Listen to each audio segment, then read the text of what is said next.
It's been a year. One whole year since I started this channel and just shy of 200 subscribers. It feels like I kind of blinked and somehow we're here now. And so today, I want to look back at what I thought this channel was going to be, what it became, and what I learned along the way. Just what did this year feel like to me? And so, when I started, I think I had more of a feeling than a plan. I wanted to do something involving gaming and commentary, but I realized really quickly that it's a lot harder than I thought it would be. Because every time that I try to make my thoughts really precise and airtight, it stops feeling like me. But if I just talk freely, it tends to just go everywhere with no coherent point. And as time went on, I also kind of shifted from discussing themes that I thought were important to me to also including things that I've learned myself, with sometimes just a shift in perspective.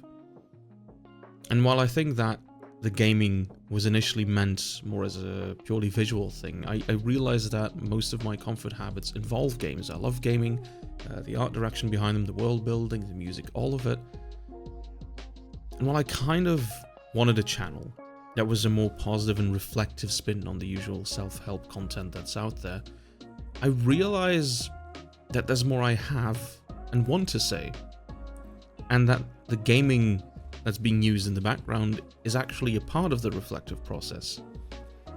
Kind of like you're listening to someone talk in the middle of the night, and the white noise that you kind of get from the rain hitting your window that just breaks through your headset. At least that's the vibe that I kind of get from it. And in that whole process, there were a few videos that I made that I ended up uploading, but in hindsight, I kind of think feel off. I don't think they were necessarily bad in their entirety, but I remember some of them I just started writing from a very bad headspace, and so looking back at those, I don't really like how I sounded in them now. Then there's some other ones that felt too structured, where things became too scripted, and I think that kept myself from really expanding on a topic where I felt I should have. But funnily enough, actually, I have a note here from when I was structuring my initial thoughts for this video. But as I'm writing this, it ironically fits with what this channel has become. A part of the learning process, a journey of sorts. And I think that's pretty neat, that even the videos I'm not happy with have something to be gained from. There were also a few moments this year where I almost stopped, just brief moments where I doubted myself. There were weeks where life got busy and recording felt impossible, and there were other times where I'd sit at my desk and think, maybe I don't actually have anything to say this week. And then there were moments where the perfectionist, the overthinker, the person who wanted everything to make sense before taking a step took over. Yet every time a moment of inspiration, or a simple thought, or just a random event that happened that I wanted to unpack, helped me actually get back on track. And looking back, I think there's been a few times where this channel could have just faded out quietly. But it didn't. And I'm glad I didn't stop. And I think that's neat. So what did making videos teach me over this entire year? I think if there's one thing that I could say, if there's one piece of advice that I could give to anyone who is thinking of making content or is on the fence of it, is that you should just do it. YouTube as a platform, to me at least, is an enigma.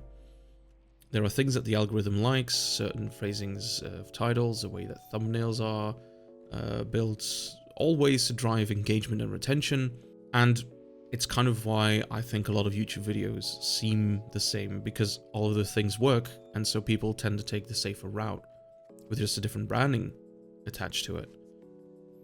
But the only way you'll learn what it's like to create content, and if you think it's something for you, is to simply do it. But that doesn't mean that you have to force something either. If it feels wrong, keep it cooking for a little bit. Because something that I learned is related to consistency. I currently upload 1 video per week. And really early on, I think I did about 3. But I couldn't keep that up. And the only way that I managed to stay somewhat consistent is by switching tactics. And that means 1 video a week. If I feel like a longer, more like a cozy ramblings kind of video is coming up, then it's 2. But I refuse to push myself into worrying or even going as far as to like burnout because I should upload more to please the algorithm. I think that slow growth is still growth and that this pace feels sustainable. And so, what is next for the channel? After all of this, what is year 2 of Mumbleey going to look like? Honestly, I'm not sure. I don't want to really change direction or reinvent everything, but there are a few things that I want to lean into more. There's been a few topics that I've been holding off because they either felt a bit too personal or too hard to put into words, and I think it's exactly why I should try and make a video on it. I think there's something grounding about talking through things that we usually don't get to talk about in a somewhat safe-ish setting. And I think this channel feels like the right space for that kind of commentary. And second, I do want to do more different videos. And I'm not sure what exactly, but I just have this feeling of that there's more that I can do with this. But what I can say for sure is that the next year of Mumbleey is going to be more reflection, more things that I'd like to talk about. And as life shifts, so will I. And I hope that you'll be along for the ride as well. Thanks for watching, and here's to another year of Mumbleey.